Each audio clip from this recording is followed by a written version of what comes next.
11번 DSM-5에서 정의한 품행장애 청소년이 보이는 제한된 친사회적 정서로 옳지 않은 것은 주어진 내용을 차례차례 읽어가면서 옳지 않는 것을 골라보도록 하겠습니다.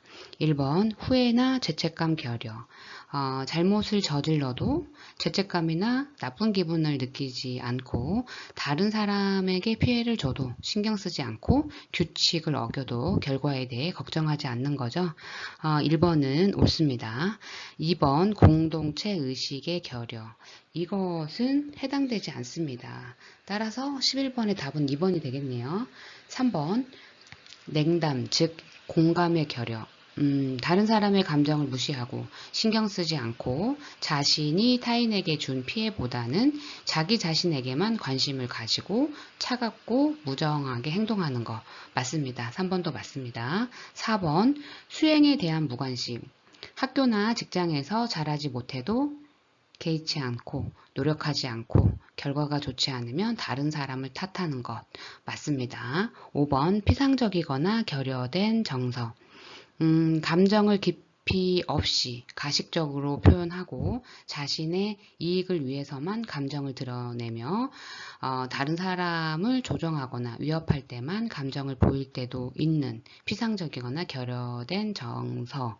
이것도 옳습니다. 따라서 11번에 옳은 것은 후회나 죄책감 결여, 냉담 즉 공감의 결여, 수행에 대한 무관심, 피상적이거나 결여된 정서입니다. 공동체 의식의 결여는 해당되지 않습니다. 따라서 11번의 답은 2번입니다.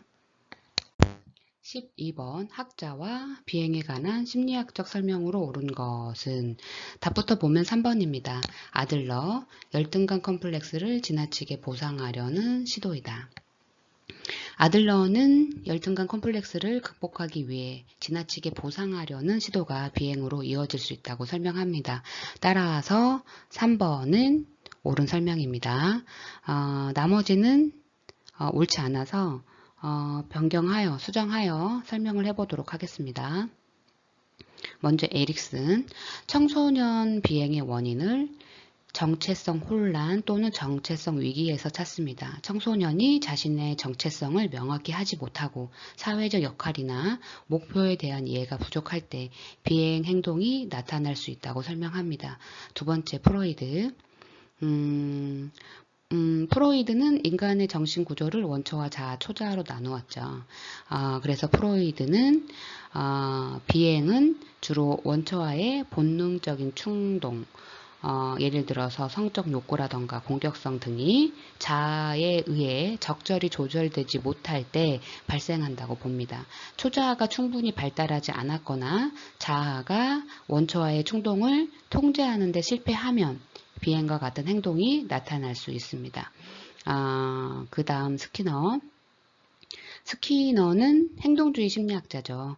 행동이 환경에 의해 학습된다고 보았습니다. 비행 행동은 강화에 의해 학습된 결과라고 설명합니다. 즉 어떤 행동이 긍정적인 강화나 부정적인 강화에 의해 반복될 가능성이 커질 때 비행 행동이 유발될 수 있다고 봅니다. 예를 들어 청소년이 비행 행동을 통해 긍정적인 보상을 받거나 처벌을 피하면 그 행동이 강화되고 반복될 가능성이 높아집니다. 나머지 아콘. 아콘은 청소년 비행의 원인을 주로 아동 방임과 학대와 같은 문제적 가정 환경에서 찾습니다.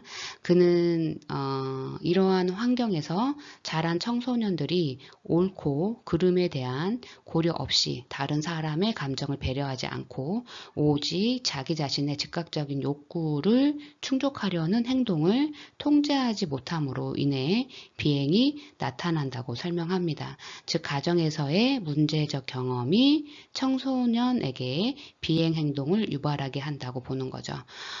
따라서 12번의 학자와 비행에 관한 심리학적 설명으로 옳은 것은 3번 아들러입니다. 열등감, 컴플렉스를 지나치게 보상하려는 시도이다. 답은 3번입니다. 13번 케이와 그레이의 행동체계 이론에서 품행장애에 관한 설명으로 옳은 것을 모두 고른 것은 주어진 내용을 차례차례 읽어가면서 옳은 것을 모두 골라봅시다. 첫 번째 기억, 과도한 BAS, 보상에 대한 민감성이 높아 충동적이고 공격적인 행동을 보임이죠. 따라서 옳습니다. 부진한 BIS, 부정적인 자극이나 두려움에 대한 반응이 낮아 위험을 무시하는 거 옳습니다. FF 반응에 대한 낮은 역치, 스트레스나 위협에 대해 민감하게 반응하기보다 낮은 자극에도 공격적 행동을 보이는 거죠. 맞습니다. 니을, 유전적 소질에 의해 결정. 품행장애는 유전적 요인이 영향을 미칠 수 있죠. 따라서 주어진 설명 항목 모두 답이 되겠습니다. 그럼 답은 5번입니다. 과도한 BAS, 부진한 BIS, FF 반응에 대한 낮은 역치, 유전적 소질에 의해 결정 모두 다 퀘이와 그레이의 행동체계 이론에서 품행장애에 관한 설명으로 옳습니다. 답은 5번입니다. 14번 한국청소년 상담복지개발원의 솔리언 또래 상담에 관한 설명으로 옳지 않는 것은 주어진 내용을 차례차례 읽어가면서 설명으로 옳지 않는 것을 찾아보도록 하겠습니다. 1번 또래 상담자를 양성하는 프로그램이다. 옳습니다. 2번 초기 청소년 대상 프로그램의 목표 중 하나는 청소년 폭력 조기 예방이다. 옳습니다. 3번 프렌드십 카운셀러십, 시티전십을 기본 정신으로 한다. 이 설명이 옳지 않습니다. 프렌드십, 카운셀러십은 맞고요. 시티전십이 아니라 리더십입니다. 따라서 프렌드십, 카운셀러십, 리더십을 기본 정신으로 한다. 이 설명이 맞고 지금 주어진 설명은 옳지 않아서 14번의 답은 3번이 되겠습니다. 4번 따돌림 당하는 친구에게 관심 갖기, 도움이 필요한 친구에게 문자, 이메일 보내기, 활동 등을 한다. 옳습니다. 5번 국내 초, 중, 고등학생은 물론 다문화 해외 교포의 중고등학생 대상으로 양성 교육을 제공한다. 옳습니다. 따라서 14번의 답은 3번입니다. 시티전십이 아니라 리더십입니다. 15번 소년법상 비행 청소년의 진단 및 처분에 관한 설명으로 옳지 않는 것은 주어진 내용을 차례차례 읽어보겠습니다. 1번 소년법은 반사회성이 있는 소년의 환경 조정과 품행 교정을 위한 보호 처분 등에 필요한 조치를 규정하였다. 맞습니다. 소년법은요, 반사회성이 있는 소년의 환경 조정과 품행 교정을 위한 보호 처분 등에 필요한 조치를 규정하고 있습니다. 2번 소년부는 조사 또는 심리를 할 때 정신건강의학과 의사, 심리학자, 사회사업가, 교육자나 그 밖의 전문가의 진단, 소년 분류심사원의 분류심사 결과와 의견, 보호관찰소의 조사 결과와 의견 등을 고려하여야 한다. 맞습니다. 소년부는요, 조사 또는 심리를 할 때 정신건강의학과 의사, 심리학자, 사회사업가, 교육자 등 전문가의 의견과 분류심사원의 결과, 보호관찰소의 조사 결과 등을 고려해야 합니다.